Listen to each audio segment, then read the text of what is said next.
Hey guys, I'm Heidi Preeb. Welcome back to my channel, or welcome if you're new here. This summer on this channel, we are talking about neuroticism. And this video is going to be one of a two-part series on defense mechanisms.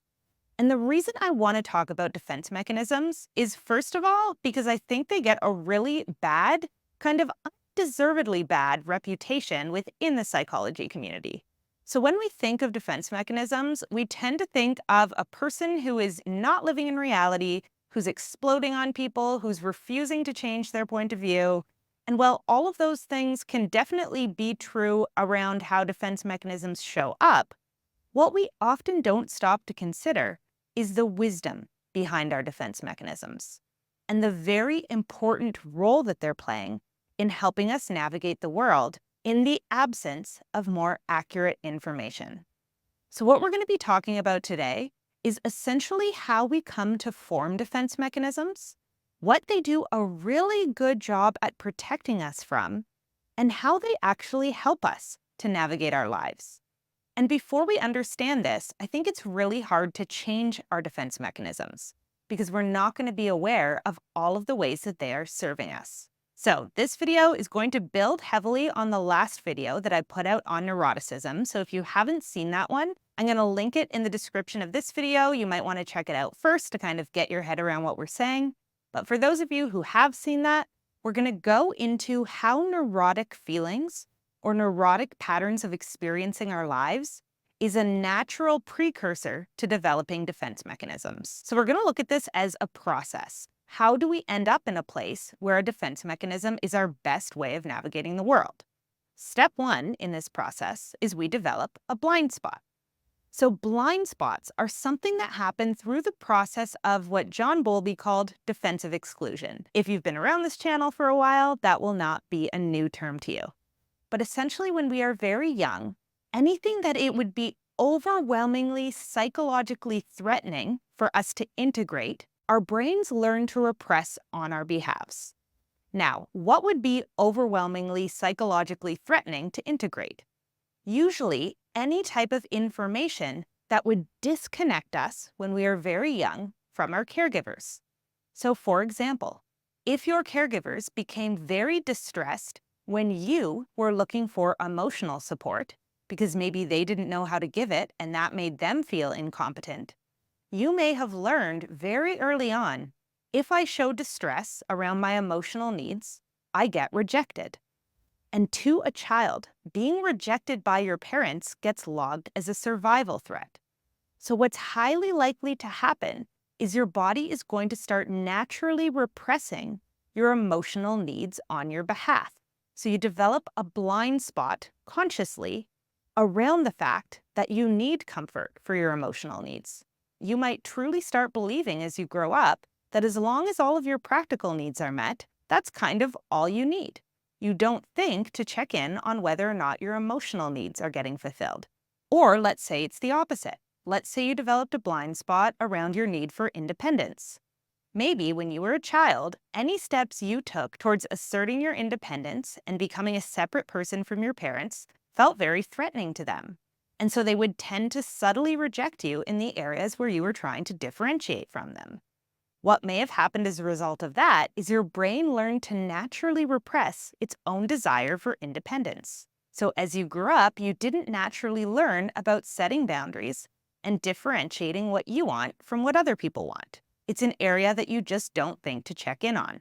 And so what I would qualify as a blind spot is any area of our lives that needs to be attended to in order for us to have reasonably well-functioning mental health, but that doesn't kind of show up when we try to do an audit of what is and isn't working in our lives, because we don't have the conscious awareness that that's an area we need to tend to. So if I have that blind spot around needing comfort and emotional support from other people, when I'm going through a tough time in my life and I start feeling off, I'm not going to go, well, are my emotional support needs being met? I'm going to look at other areas of my life, and maybe some of those areas are going really well. Maybe I'm doing a great job of solving the practical problems in my life and keeping myself stable despite going through a hard time. So I might look at all of the programs that I do have running and go, well, these programs are running really smoothly. But again, there's a program that I don't know needs to be running in order for me to stay emotionally balanced, which is that need for comfort and support, that is completely offline. So I'm going to start feeling confused if I don't feel like I'm at 100%, because as far as I am consciously aware, I'm running all of the programs I need to be running for optimal functioning. But for some reason, I don't feel great. Or in the opposite direction. Let's say I never really learned the skill of tuning in to what feels good or bad to me when it comes to interpersonal relationships. And so I have a blind spot in the area of being assertive and setting boundaries. I just never really learned that that was a skill that could be used. And so I might one day wake up and go, why am I so unhappy in all of my relationships? Why am I attracting all of these really difficult people who don't treat me very well? And we might check the programs that we did learn to use, which might look something like be kind to everybody. And if somebody hurts your feelings, tell them that your feelings are hurt and then hope that they take that into account and change their behavior. And that might be a really great program to have online and running when you are in relationship with secure people. But you might be totally unaware of the fact that you need to have a different program online for when you are working with people who are happy to cross boundaries and to not take your feelings at face value. And lacking that program and not having it online is likely to cause you a great deal of continued distress, because there are going to be these perpetual problems popping up if you're not setting boundaries in the area where you need to be setting boundaries. The same way, there's going to be perpetual problems popping up if you're not looking for comfort in the areas where you need emotional comfort and support. And so what happens when we have these blind spots? When there are these kind of psychological programs that we need to have running in order to stay healthy and balanced in our lives, but that we do not know we need to have running, and that we do not know we're lacking, what often happens is we start to develop neuroses. Neuroses, once again, really quickly, is when we have an unconscious conflict. So when one part of us really needs or wants something, but we're not consciously aware of the fact that we need or want that thing. And consciously, we might actually think that we don't want that thing, or that that thing is unnecessary, or that we already have that thing. Maybe you think that your surface level relationships are in fact providing you with enough comfort and support, when they're not, because you didn't have those early experiences that taught you what deep intimacy feels like. Or maybe you think that you're asserting yourself and standing up for yourself, when what you're really doing is trying to change somebody else's behavior, because you didn't have those early experiences of learning, I can assert myself and set my boundaries and be a separate person. So when we lack these early blueprints, we often end up feeling the consequences of neglecting these areas of our lives, but we don't connect them to these programs that we're failing to run because we don't know that that's happening. So the feelings that show up as a result of neglecting these areas of our lives are what we call neurotic feelings. We might start feeling depressed if our emotional support needs aren't getting met. Or we might start feeling perpetually angry and anxious if we feel like we're perpetually getting taken advantage of.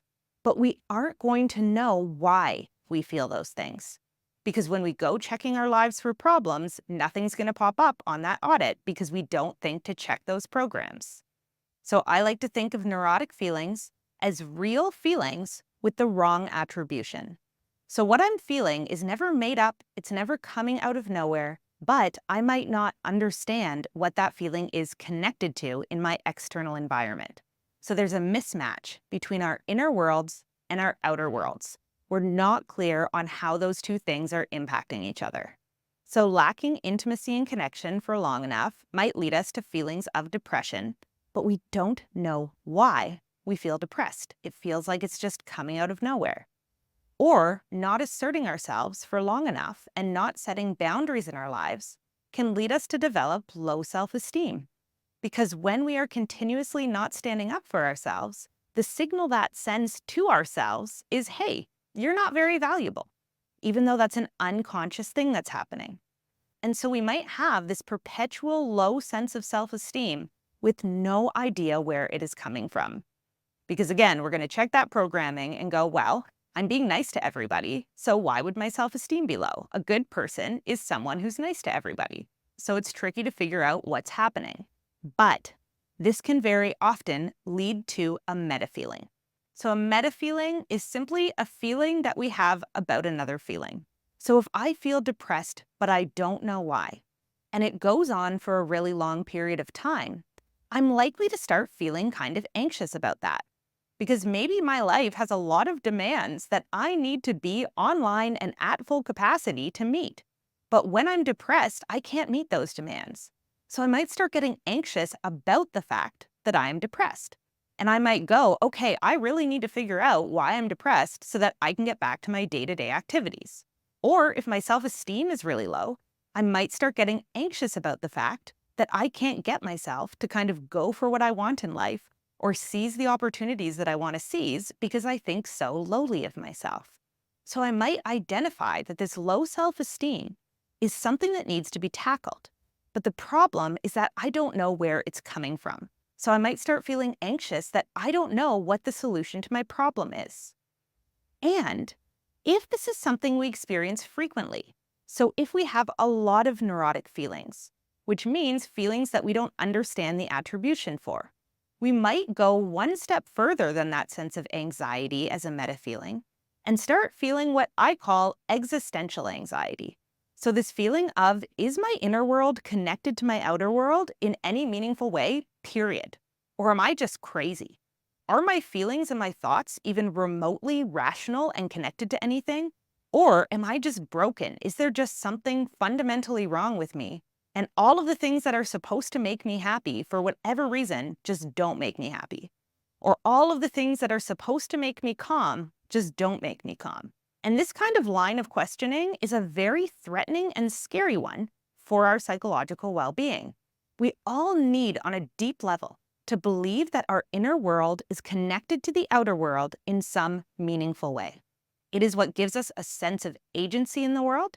It is what allows us to take meaningful and directed action in our lives. And it's overall what gives our life a sense of meaning. The idea that our inner world is connected to the outer world of people and things.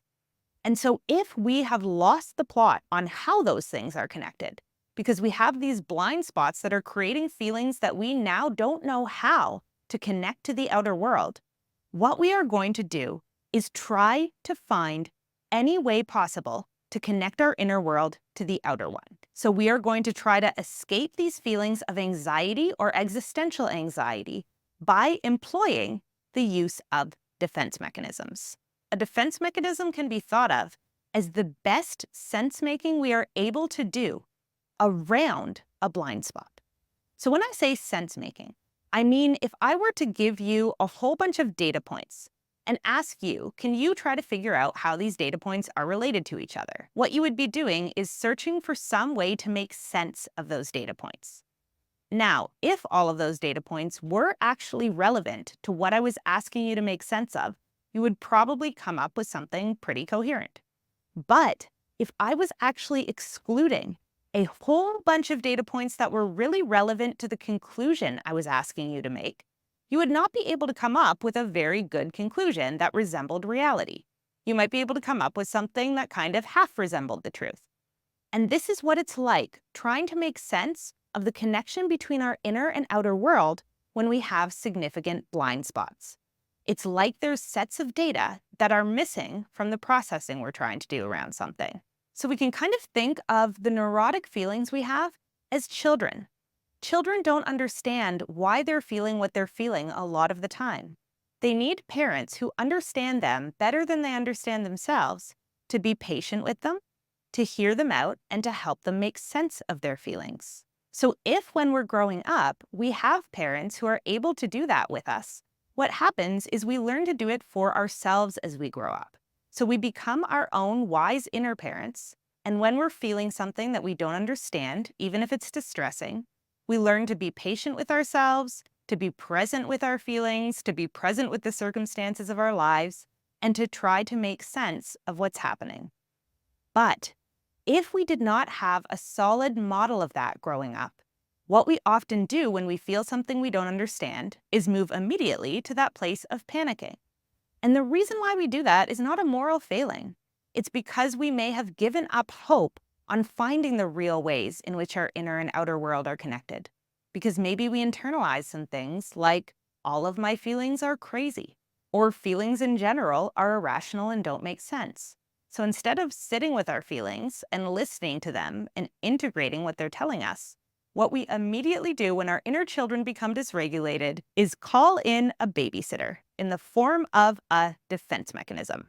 So, defense mechanism can kind of be thought of as a 17-year-old caregiver. They are able to help us enough when we're dysregulated and confused about the world to make sure that we don't die, but they are not mature or wise enough the way a well-functioning inner parent would be to help us make sense of the world in a way that is accurate and consistent. If we don't have access to a wise inner parent, it's actually really good to have a defense mechanism as a babysitter because they're going to make sure that our basic needs get met and we don't die. And the way they're going to do that is they're going to take all of the information that we have consciously available to us, and they are going to connect those data points the best way that they know how. And they are probably going to convince you that no extra data is needed, that they are a brilliant scientist, and that the conclusion they have come to is the conclusion, because they are 17 years old, and that is how 17-year-olds think. So to kind of follow this metaphor one step further, and then I promise we will get back to reality, imagine that you have a child whose parents have recently divorced. And this child doesn't really understand everything that they're feeling, they just know they feel bad. They can't tell you because maybe they're only 6 or 7 years old. Things like, my sense of stability is being disrupted. I'm worried about my attachment to one or both parents and what this divorce is going to do to my relationship with them. I feel scared and alone and I don't understand my own feelings. They can't communicate that. They just know they feel distressed. And so instead of saying any of that stuff, they might say something more like, I want ice cream, give it to me now. And the parent, if they are wise and mature enough, understands my child does not simply want ice cream. And that's probably not why they're throwing a giant temper tantrum if I don't give it to them right away. Probably the reason why they're demanding more ice cream lately is because they are generally dysregulated and they just know that they need some sort of comfort, or they need to know that I hear them and I see them and I'm here for them. And so a parent who's aware of the greater picture and who has access to the data points that their child is missing about their own emotional experience is going to be able to sit down with their child and go, you know what? Sure, here's some ice cream one time, but we're also going to talk through how this divorce is going to affect you, and we're going to make sure that your underlying needs for stability and comfort are being met. But if you have a babysitter who comes in for one night during this whole equation, they're not going to understand that the child demanding ice cream is actually the child being distressed that their parents are separating. What they're going to hear is, this kid wants ice cream, and they're screaming about it. Great, easy solution. I'm going to give them ice cream. So this babysitter is working only with the data points that are conscious to themselves and the child. And this is exactly how a defense mechanism operates. It forms best possible solutions around how you ought to navigate the world based on what is conscious and not repressed for you. So the more developmental wounding you have as a child, the more blind spots you're going to develop. And the more blind spots you develop, the more neurotic feelings you're likely to have. And the more neurotic feelings you have, the more defense mechanisms you are going to need in order to soothe those feelings of anxiety that come up, which is why we tend to see more defense mechanisms among those who have early trauma or attachment wounding or any other type of developmental wounding. Because all of us need to have a good enough understanding of how our inner and outer worlds are connected in order to make any decisions about our lives or in order to move forward in any way. We have to feel like there's a connection between what I'm thinking and feeling and what is happening in the world outside of me.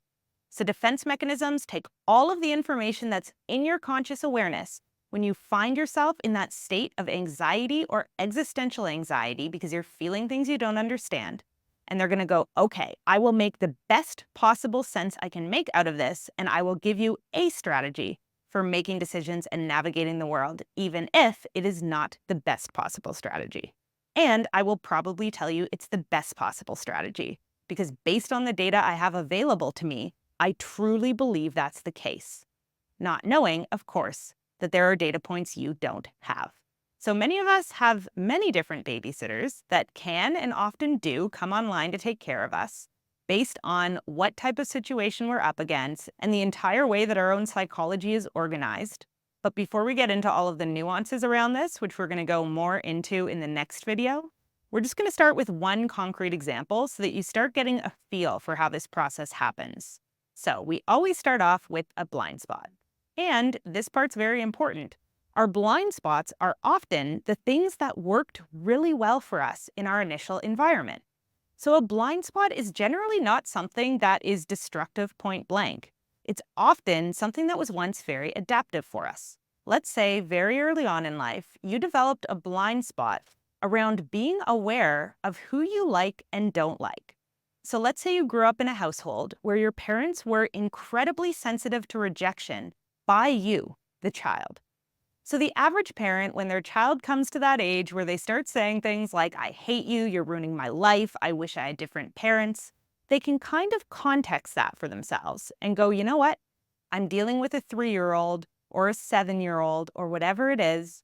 Children are temperamental. It is my role as a parent to keep myself emotionally regulated when my child says something like that to me, and I understand that it's not my job to defend myself against them. It's my job to teach them how to express their feelings while regulating my own. But let's say you had a parent who wasn't very good at emotional regulation. So if you screamed, I hate you at them, maybe they would scream, I hate you too, and lock you in your room until you calm down. Now, in this case, what your system might learn is that it's best for you to actually tune out the ways in which you don't like your parent. So not to feel the pain and anger but push it down, but to actually disconnect from the part of yourself that even makes judgments about your parent, and to instead focus as much as you can on the positive things that you like about your parent, because this is less likely to get you rejected. The problem is that the part of us that makes judgments and asserts our independence against our parents is very important for later discernment. And discernment is a crucial interpersonal skill that we all need to have. Knowing who it feels good for us to be around versus who it feels bad for us to be around. That requires us to check in with ourselves and go, hey, how do I feel when I'm interacting with this person? And then make decisions about whether or not to continue interacting with them accordingly. But if you have learned to disconnect from that part of yourself, it's probably going to cause a lot of problems for you later on in life. So you might find yourself in situations where you feel chronically uncomfortable and dysregulated around someone on a physiological level, but your conscious brain is feeding you thoughts of, I really like this person. And what's going to happen now? You are now going to have a neurotic conflict.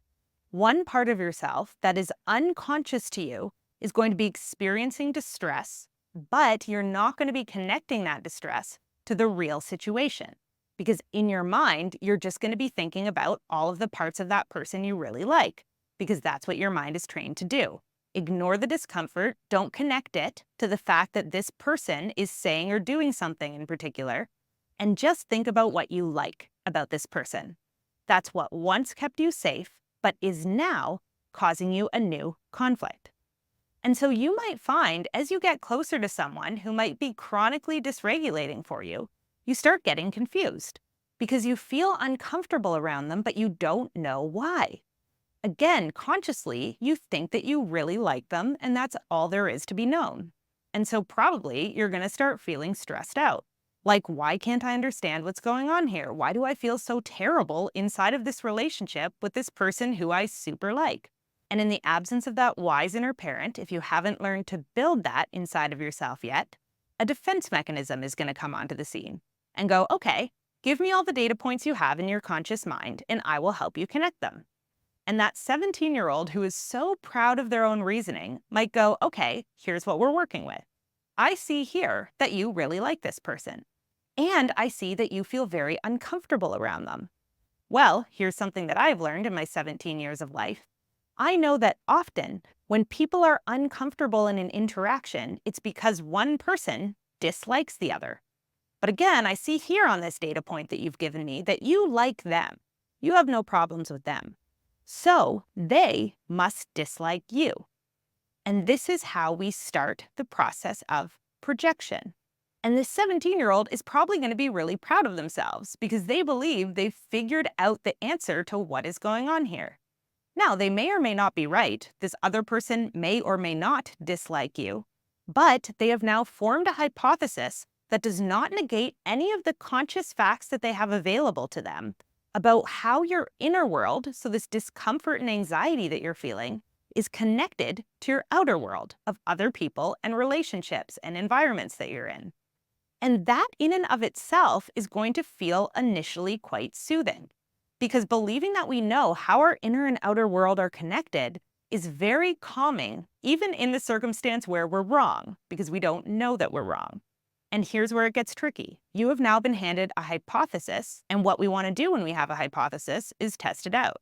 So you might go, okay, well, if this person doesn't like me, and that's why I feel so bad around them, I'm going to try taking space from them and seeing if I feel better once I've taken space. And maybe you do feel better once you've taken space, because in reality, it was you who didn't like them. So it does feel better when you pull back. So now it might seem like your hypothesis was correct because pulling back really did make you feel better, but you're not correct about why it happened. Or maybe if there's some reason you can't take space from them, your 17-year-old is going to notice something else. Maybe they're going to notice, hey, when you brought this person home to meet your mom seemed to think that you guys weren't a very good fit. And maybe in reality, the reason your mom thought that was because it was clear to her that you didn't really like or vibe with this other person. But you might have picked up on the fact that your mom wasn't really supportive of the relationship. So maybe your 17-year-old is going to go, well, you like this person, but your mom doesn't want you to be with them. And that's why you feel all of this weird tension. And so now, in either case, the defense mechanism of projection is online. So the thing that you are actually feeling, which is that you're uncomfortable around someone because you don't like them, you are now either projecting onto them and believing it's them who is feeling it, or you're projecting it onto another person. It's your mom who doesn't like your relationship with this person. So the true information, which is that somebody doesn't like somebody else in this situation, is actually online and available to you. So it's kind of like you're very close to the truth, but you're not nailing the attribution. You're not getting it right when it comes to who dislikes this other person. So what you've essentially done is a bad science experiment. So I want to remind us of what's kind of the most classic example of scientific data being misread. An example you frequently see when people are warning about the dangers of confusing correlation with causation is the example that shark attacks and ice cream sales are highly correlated. And the idea there is, of course, that people might look at that data and go, okay, well, ice cream sales must be causing shark attacks, when in reality, there's a third variable at play. Hot weather tends to both drive up ice cream sales and increase the amount of people who are going into the ocean, which means more shark attacks. But if the piece of data that's in your blind spot is that hot weather has an effect on both of those things, you might incorrectly make the assumption that the ice cream sales are causing the shark attacks. But it might actually help you to avoid shark attacks by going with this information. So if you tell yourself, I'm just not going to go in the water, anytime people are buying a lot of ice cream, you actually are at less risk of getting attacked by a shark. But you're wrong about why. And you won't find out that you're wrong about why unless and until you go into the ocean one day when it's winter and get attacked. And the same is very often true of our defense mechanisms. They kind of operate based on correlations between the things that we're consciously aware of. And because those correlations are in a sense meaningful, we're just blind to the third variable or the many variables that are actually affecting the things that we're correlating to one another. We can get by reasonably well in the world just by looking at those correlations that our defense mechanisms are making. So if I know I feel a little bit anxious around this person, but I feel better when I'm not around them, we can still navigate the world reasonably well by backing off every time we get the thought in our minds, this person dislikes me, even if we're wrong every single time, right? And the reason I picked this defense mechanism is because it was once one of my own when I had more fearful avoidant patterning. I would tend to pick people to date based on objective criteria. So are they good looking? Do we have similar goals? Without really checking in on, do I like them? Do I like how I feel around them? And then if I didn't like how I felt around them, I wouldn't clock that consciously. I would go, well, they meet all my criteria, so I must like them. But then I would very often start to develop this sense that they didn't like me. And so I would back off or take space and then feel better because I was no longer experiencing the feelings of discomfort that I would feel around them because I didn't like them. Now, this is a strategy that actually allowed me to get out of a lot of relationships where I was unhappy without ever knowing that I was unhappy until I kind of uncovered that blind spot in my healing work and looked back over my entire relationship history and went, oh my God. But sometimes our defense mechanisms don't work out so well because all it takes is one instance of going up to the other person and going, I know you don't like me, or going up to your mom and going, I know you don't want me to be with this person because you don't like them, and having that person disagree with you, sometimes very enthusiastically so, for that defense mechanism to kind of blow up in your face. The same way bad science works some of the time, and other times it causes giant explosions. And so in the next video, we're going to talk about how those explosions can actually be giant gifts, because they break the illusion that we're working with and can potentially uncover our blind spots for us. But sometimes we go a really long time without ever coming to that moment of explosion. And in that case, our defense mechanisms can actually be pretty adaptive. Because A, they give us a way to navigate the world that is not perfectly accurate, but that works well enough that our lives don't fall apart. And again, we're going to go really deep into that in the next video. And B, they take away that existential anxiety. Because even if we're wrong about the connections that we're making, we don't know that we're wrong. So we're probably not feeling that chronic distress of, I have no idea how my inner and outer worlds are related. We think that we do know, and so we can at least rest easy holding the belief that we understand how our inner and outer world is connected. Again, even though on a deeper sense, we're wrong. And remembering this can also help us have a little bit more empathy for people who are really defended themselves. It's not always that people are trying to not see the truth. It's that when we're working with a lot of blind spots, often undoing our defense mechanisms means undoing a significant portion of our worldview that is keeping our psychology organized enough to help us continue to interact with the world in a way that gets at least most of our basic needs met. And so if you think about it, we're highly motivated unconsciously to kind of push aside anything that threatens our defense mechanisms and their validity, because it would mean having to restructure a significant portion of our psychology that we need to keep navigating the world reasonably well. But here's the kicker.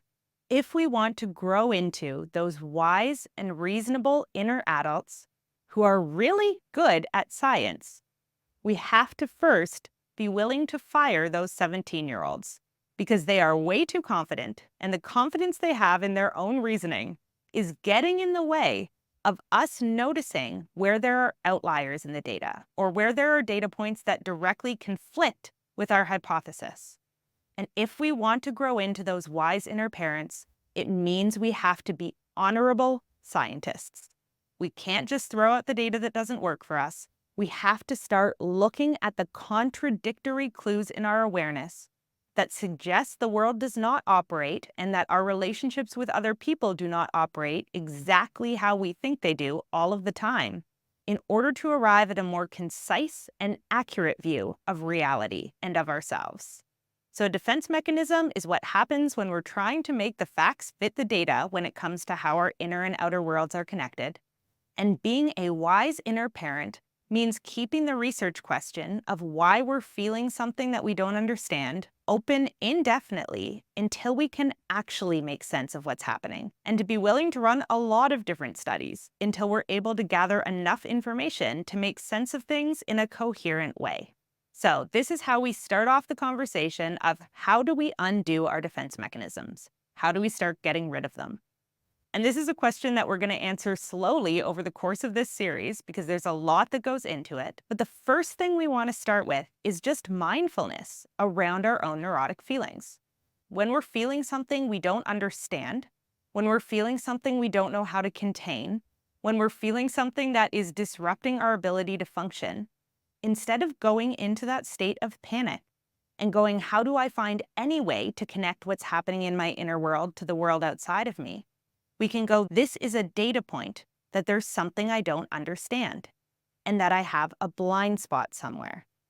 And I can find ways to keep myself calm and regulated around the fact that I don't yet know the answer to this.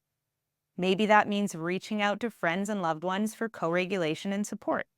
Maybe it means containing the feeling of anxiety for myself by literally going, I'm going to create an imaginary container in my mind called I don't know. And I'm going to keep the box of that container open until I find a solution or a framing for it that actually feels comprehensive and accurate, instead of trying to shove this into the first category where it kind of fits, because I don't know how to sit with the ambiguity of it. And that sounds really simple, but it's actually a very complex skill set, and it's probably going to take a long time to master it. But in the meantime, what we just want to be doing is practicing mindfulness and staying aware of when we're feeling neurotic, rather than trying to find an immediate explanation for what it is that we're feeling. So often, some signs that the feeling we're experiencing is neurotic, which means the feeling is real, but part of why we're feeling it is unconscious to us or unavailable to our conscious minds, might be that we are feeling really obsessive. Obsessive thoughts and feelings are often a sign that there's something that's obscured from our awareness that is really relevant to whatever the feeling we're having is. Another sign that we might be experiencing a neurotic feeling is when we find ourselves getting into the same types of messes over and over again, but not understanding why. So again, think back to those programs that you need in order to stay functional, that you don't know you need. When we don't have a certain program online, what tends to happen is we run into the same problems over and over and over again, despite the fact that each time we think we have solved that problem, because the real solution to the problem lies somewhere inside of that blind spot. And a kind of variation of this is when we feel absolutely sure that we have figured out the solution to a problem, but implementing it doesn't work. Often what's happening when that's the case is that we actually truly are holding a piece of information that's really important to solving that problem, but we're also lacking a different piece of information. But if we have a blind spot over here, we're going to think that this is the whole answer. So if we're just checking our solution over and over and over again and going, I don't get it, it's perfectly internally logically consistent. We might actually be right about that, but it's also incomplete. There's another thing that needs to happen to balance out this thing in order for the solution to actually take hold. And this often gets played out in anxious avoidant dynamics. And in a future video, we're going to go really deep into how our defenses and our neurosis play out in attachment dynamics. But essentially, you very often have someone who is more avoidant going, I have thought through this situation and I have the solution.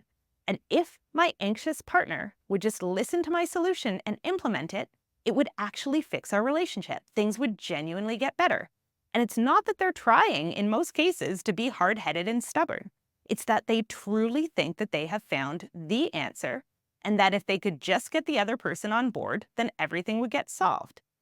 The problem is that the anxious party might be holding the other piece of the equation. And they might go, you know what? I don't even want to talk solutions right now, because I'm in a lot of pain, and I don't know if I even want to carry on with this relationship based on the way that I'm feeling.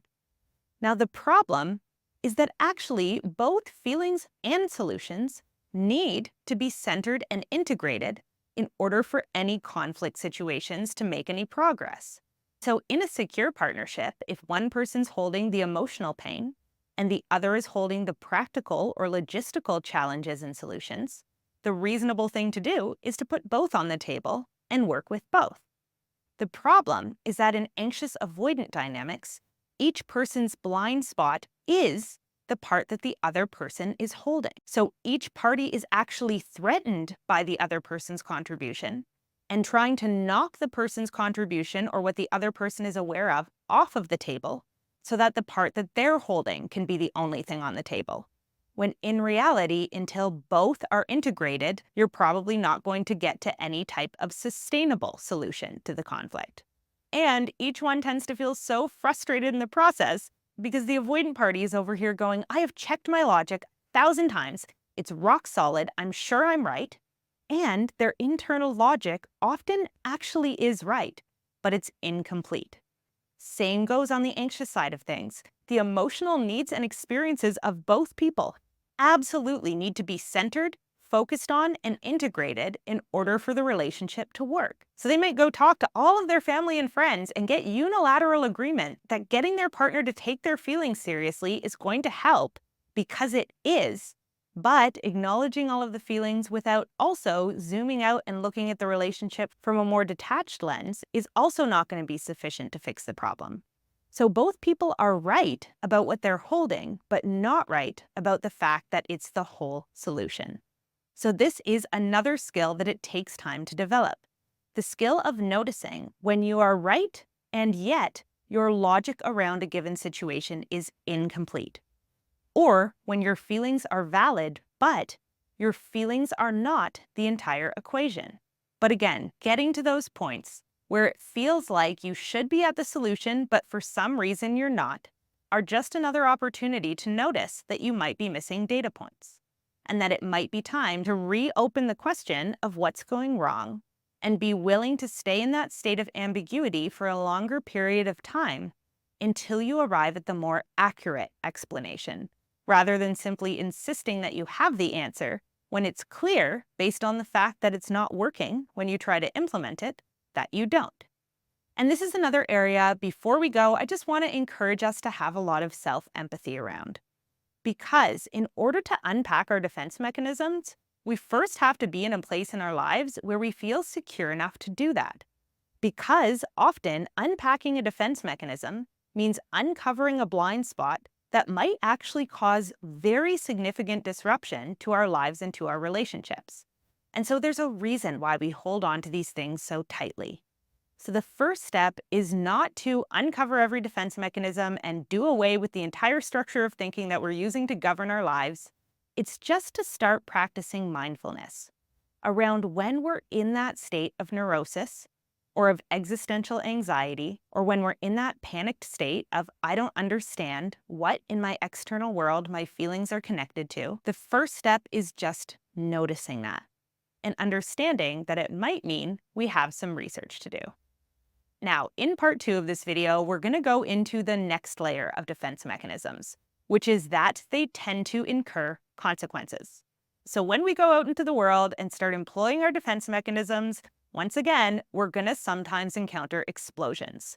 And we're going to talk about how we can actually look at those explosions as gifts and as opportunities to start doing the hard work of uncovering our blind spots and forming more holistic and accurate systems of understanding ourselves and other people and the world and how all of that stuff is actually connected.